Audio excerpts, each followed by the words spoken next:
मुझे लगता है मायरा, हमें काम के बीच हफ्ते में 1-2 बार लंच या डिनर पर जाना चाहिए। इससे हमारी दोस्ती और भी मजबूत होगी। सिद्धार्थ की ये बात सुनकर मायरा ने अपनी नजरें झुका ली। मायरा चुपचाप सिद्धार्थ की बात सुन रही थी।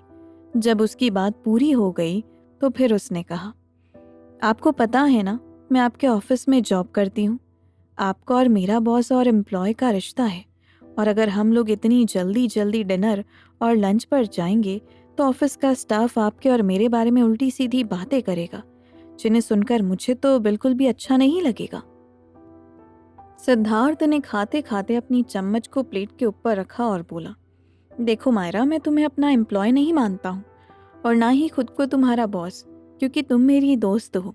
इसीलिए तुम मुझे सिद्धार्थ कहकर ही बुलाया करो। इस पर मायरा ने कहा, एक बार में तो पॉसिबल नहीं लगता कि मैं आपको नाम से बुलाऊं। हाँ, कोशिश ज़रूर करूंगी, लेकिन अगर मैं आपको आपके नाम से बुलाऊंगी तो और लोग क्या कहेंगे? सिद्धार्थ ने मुस्कुराते हुए कहा, तुम्हारी दोस्ती के ऊपर मैं किसी को नहीं मानता, और रही बात और लोगों की, तो उनकी परवाह करना मैंने कभी सीखा नहीं है। तुम्हारे लिए भी यही अच्छा होगा कि लोगों की बातें कम सुना करो। ये कहते हुए सिद्धार्थ ने 2 ग्लास में शैंपेन डाली। एक को अपने हाथ में पकड़ा और दूसरे गिलास को मायरा की तरफ बढ़ाते हुए कहा, ये लो मायरा, शैंपेन पियो और चीयर्स करो अपनी और मेरी दोस्ती को। मायरा ने ग्लास पकड़ा और सिद्धार्थ के ग्लास से अपना ग्लास टकरा कर जोर से बोली, चीयर्स। मायरा के हाथ में ग्लास देखकर सिद्धार्थ खुश हो गया। उसे लगा मायरा शैंपेन पी लेगी, पर यह उसकी गलतफहमी थी। अगले पल ही मायरा ने शैंपेन के ग्लास को साइड में रखा और सिद्धार्थ की तरफ देखते हुए बोली, I am sorry sir, I mean Siddharth, मैं इसे पी नहीं सकती हूँ। सिद्धार्थ ने शैंपेन का एक सिप लिया और बोला, यार ये तो फ्रूट शैंपेन है, तुम इसको पी सकती हो। इसे पीकर तुम्हें कोई नशा नहीं होगा। सिद्धार्थ को बार बार मना करना मायरा को अच्छा नहीं लग रहा था। उसने फिर सिद्धार्थ से पोलाइटली रिक्वेस्ट करते हुए कहा, प्लीज सिद्धार्थ, आप मेरी बात को समझो। मैंने कभी जिंदगी में बियर तक भी नहीं पी है, और मैं इन सब चीज़ों को पीना भी नहीं चाहती। मुझे ये सब पसंद नहीं है। तो प्लीज़ आगे से आप मुझसे बोलना भी मत, क्योंकि आप मुझसे रिक्वेस्ट करते हो तो मुझे अच्छा नहीं लगता है आपको बार बार मना करना। मायरा की बात सुनकर सिद्धार्थ ने जोर से हाँ में सिर हिलाया और लंबी सी आह भरी और बोला, यार कमाल है, मैंने भी कैसी दोस्त पसंद की है जो ड्रिंक वगैरह तो करती ही नहीं है। अब तो तुम्हारे साथ सूखा सूखा ही रहना पड़ेगा। मायरा ने हंसते हुए कहा, अब आपने दोस्ती ही की है मुझसे तो इसे निभानी तो पड़ेगी। ये बोलकर मायरा और सिद्धार्थ दोनों हंसने लगे। फिर दोनों ने अपना डिनर कंप्लीट किया। मायरा ने अपनी घड़ी में टाइम देखा, 9 बज चुके थे। उसने सिद्धार्थ की तरफ देखा और कहा, सिद्धार्थ, काफ़ी टाइम हो गया है, अब मुझे घर जाना चाहिए। मॉम डैड भी वेट कर रहे होंगे। सिद्धार्थ अपने फ़ोन में कुछ टाइप कर रहा था। मायरा की बात सुनकर उसने उसकी तरफ देखा और कहा, डोंट वरी, आज मैं तुम्हें ड्रॉप कर देता हूँ। मायरा काफ़ी लेट हो चुकी थी, इसीलिए उसने सिद्धार्थ को मना नहीं किया ड्रॉप करने के लिए। टाइम ज़्यादा हो चुका था और ऑफिस के बाहर कोई ऑटो भी नहीं मिलता। कुछ देर बाद सिद्धार्थ और मायरा नीचे पार्किंग लॉट आ गए।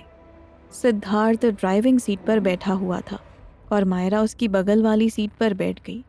अचानक से रियर व्यू मिरर से मायरा ने पीछे वाली सीट पर देखा। वहाँ पर कार्तिक बैठा हुआ था।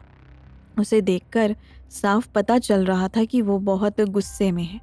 उसकी आंखों से अंगारे से निकल रहे थे और वो मुंह फुलाकर बैठा हुआ था और घूर घूर कर कभी सिद्धार्थ को देख रहा था तो कभी मायरा को देख रहा था। मायरा समझ गई थी कि वो गुस्से में है। जैसे ही मायरा ने कार्तिक को गाड़ी की बैक सीट पर बैठे हुए देखा, उसे जोर से हंसी आ गई। सिद्धार्थ ने जब मायरा को हंसते हुए देखा तो उसे बहुत ज़्यादा हैरानी हुई। उसे समझ नहीं आया कि मायरा अपने आप में ही क्यों हंस रही है। उसने अपनी सीट बेल्ट लगाते हुए मायरा की तरफ देखा और कहा, क्या बात है मायरा, तुम अपने आप में ही क्यों हंसती रहती हो? जैसे ही सिद्धार्थ ने ये बोला, मायरा की हंसी एकदम से गायब हो गई। वो तो कार्तिक को देखकर एकदम ही भूल गई थी कि सिद्धार्थ भी उसकी बगल वाली सीट पर बैठा हुआ है। उसने जल्दी से बात को संभालते हुए कहा, अरे यार मत पूछो, कल मेरी एक फ्रेंड ने एक जोक भेजा था। उसे पढ़कर मुझे बहुत हंसी आई थी। अचानक से मुझे वो फिर से याद आ गया। उसे ही सोचकर हंस रही थी।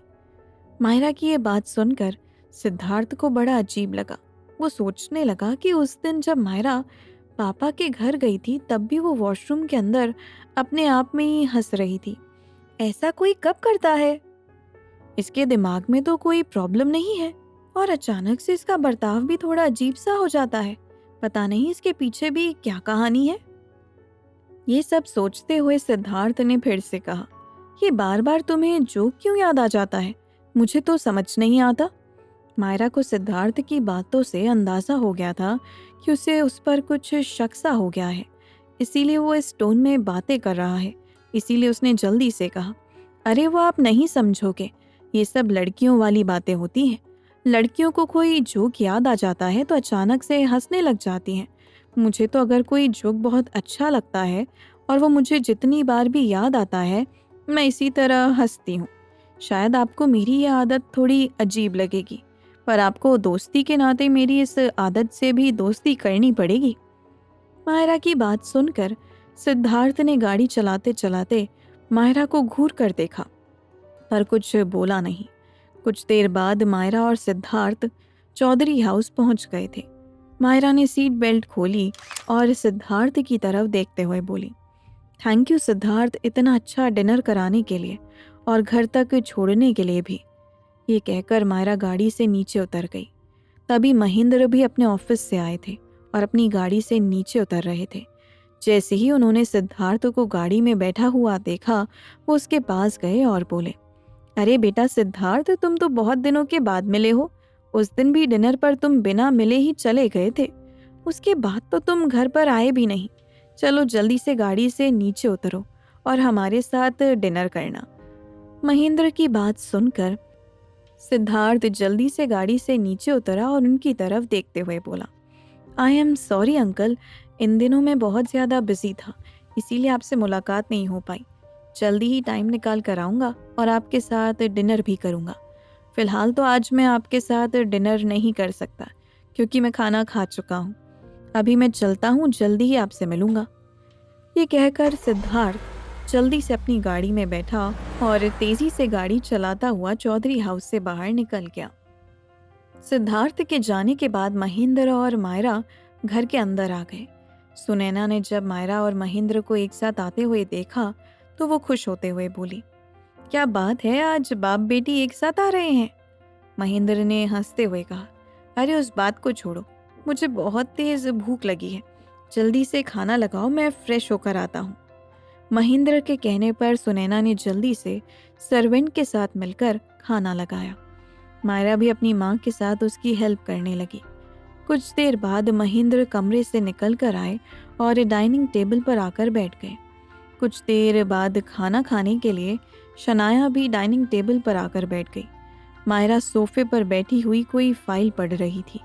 फिर कुछ देर बाद ही उसने उस फाइल को वापस लैपटॉप बैग में रख दिया। खाना खाते खाते शनाया को जिस मौके का इंतज़ार था वो उससे मिल गया था। उसने सोचा कि अभी यहाँ पर डैड भी हैं और मायरा भी हैं। मैं अगर अभी मायरा से प्रेजेंटेशन के बारे में कुछ भी बोलूँगी तो वो डैड के सामने मुझे मना नहीं कर पाएगी। मुझे किसी भी तरह से पता लगाना था कि मायरा किस तरह से प्रेजेंटेशन बना रही है। इसीलिए उसने बहुत ही चालाकी से महेंद्र की तरफ देखा और कहा, डैड, आपको पता है मुझे एक नया प्रोजेक्ट मिला है। ये बात सुनकर महेंद्र बहुत ज़्यादा खुश हुए और उन्होंने शनाया को देखते हुए कहा, ये तो बहुत खुशी की बात है बेटा कि अभी तुम्हें 2 दिन ही हुए हैं ज्वाइन किए हुए और तुम्हें नया प्रोजेक्ट मिल गया। लेकिन तुम्हें इस प्रोजेक्ट के प्रेजेंटेशन को बहुत अच्छे से बनाना होगा, क्योंकि अगर कंपनी ने तुम्हें प्रोजेक्ट दिया है तो उन्हें तुम्हारे से बहुत ज़्यादा उम्मीदें होंगी। इसीलिए अपने इस प्रोजेक्ट पर बहुत मेहनत करना और बहुत अच्छा बनाना। शनाया खाना ज़रूर खा रही थी पर उसकी नज़रें सिर्फ और सिर्फ मायरा पर ही थी। शनाया सोच रही थी कि किस तरह से मायरा से बात की जाए ताकि मैं उसकी फ़ाइल में देख सकूं कि उसने रहेजा कंपनी की प्रेजेंटेशन कैसी बनाई है, जो उसे भी सिंघानिया के हेड ऑफिस में जमा करनी है। ये सोचते हुए उसने मायरा की तरफ देखा और कहा, मायरा, तुम उस दिन बोल रही थी ना कि तुम्हारी भी कंपनी को कोई प्रोजेक्ट मिला है। तुम किस प्रोजेक्ट के ऊपर काम कर रही हो? मायरा सामने सोफे पर बैठी हुई थी क्योंकि वो खाना नहीं खा रही थी। उसने सुनैना से बोला कि वो खाना खा कर आई है। उसने शनाया की तरफ देखा और लापरवाही से जवाब दिया, मैं तो आजकल सिंघानिया प्रोजेक्ट पर काम कर रही हूँ, तभी तो आने में इतना लेट हो जाती हूँ। फिर शनाया ने मासूम सा चेहरा बनाते हुए मायरा से कहा, प्लीज़ मायरा, क्या तुम मुझे बताओगी कि कैसे किसी प्रोजेक्ट की प्रेजेंटेशन बनती है? क्योंकि मैंने इससे पहले कभी भी किसी कंपनी के लिए किसी भी प्रोजेक्ट की प्रेजेंटेशन नहीं बनाई है। क्या प्लीज़ तुम मेरी इसे बनाने में हेल्प करोगी? बस मुझे एक बार दिखा दो तुमने सिंघानिया कंपनी की प्रेजेंटेशन कैसी बनाई है, तो मुझे पता चल जाएगा कि इस तरह से बनती है। शनाया की ये चालाकी देखकर माहिरा को ज़रा भी हैरानी नहीं हुई, क्योंकि वो बरसों से उसकी चालाकियाँ देखती आ रही थी। उसे पता था कि शनाया ने जानबूझकर उसे प्रेजेंटेशन सीखने के लिए बोला है, जबकि वो बहुत स्मार्ट है और उसे सब कुछ आता है। इसीलिए मायरा को लगा कि वो बस देखना चाहती है कि उसने सिंघानिया का प्रोजेक्ट कैसा बनाया है। लेकिन मायरा इसके पीछे का कारण नहीं समझ पा रही थी, क्योंकि उसे इस बात का बिल्कुल भी अंदाज़ा नहीं है कि शनाया भी इसी प्रोजेक्ट पर काम कर रही है। फिर भी मायरा ये ज़रूर समझ गई थी कि कुछ ना कुछ तो गड़बड़ ज़रूर है। महेंद्र ने मायरा की तरफ देखा और कहा, हाँ हाँ शनाया, मायरा तुम्हारी मदद ज़रूर करेगी, क्योंकि ऑलरेडी वो इस पर काम कर चुकी है, तो तुम्हें बहुत अच्छे से समझा भी देगी। क्यों मायरा, करोगी ना शनाया की मदद?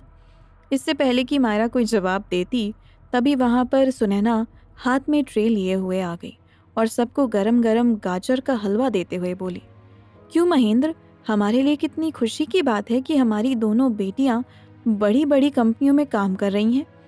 तुम दोनों बहनें एक दूसरे की मदद किया करो, एक दूसरे का काम करने और उसे समझने में, और खूब तरक्की करो और खूब आगे बढ़ो।